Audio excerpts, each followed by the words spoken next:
I went to the orphanage to adopt a child, but instead of choosing any of the well-behaved and sensible children, I deliberately picked a troublemaker with sticky fingers. This choice instantly left the orphanage director stunned on the spot. But none of them knew that only by doing this could I save my own life. It turned out that I had been reborn. In my previous life, my cousin used a wish system to take everything from me. Every time she made a wish for me to help her, after fulfilling it, she could take anything of mine she wanted. In the end, even the son I had painstakingly raised recognized her as his mother, and drove me out of the house. After taking all my property, she actually made another wish for me to beg on my knees. To get my child back, I had no choice but to kowtow dozens of times, but then she suddenly used the system to turn me into a fool. It wasn't until right before my death that I discovered the secret. In the end, I lost my mind and jumped from a tall building. Unexpectedly, when I opened my eyes again, I had actually been reborn, returning to the day my cousin made her first wish to me. She pretended to be sweet and asked me to help revise a proposal. Just then,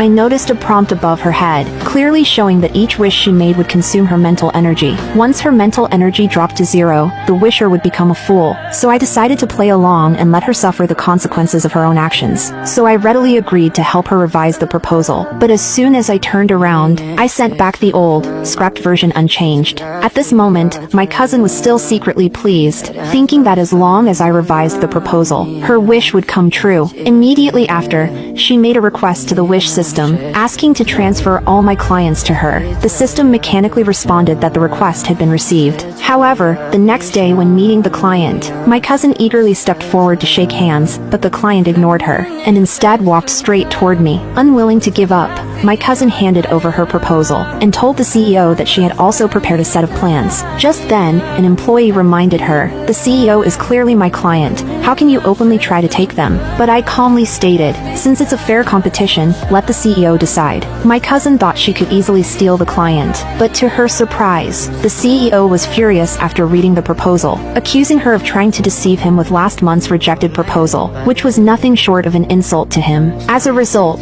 the general manager, in a fit of anger, demoted her and transferred her to the logistics department. It was only then that my cousin realized she had been tricked. Fuming, she returned home, only to have her mother-in-law hand her a tonic soup, complaining that she hadn't had a child after years of marriage, and even comparing her to my son, saying that my son had already filled the house with elementary school awards. These words only fueled my cousin's jealousy further, and so she made up her mind to take my son away from me. Not many days later, the opportunity came. I was worrying about my child's school district housing at the time. My cousin thought to herself that if she made a wish for me to sign the contract for that problematic school district house, I definitely wouldn't refuse. So she immediately arranged to meet me. When she arrived at my home and saw my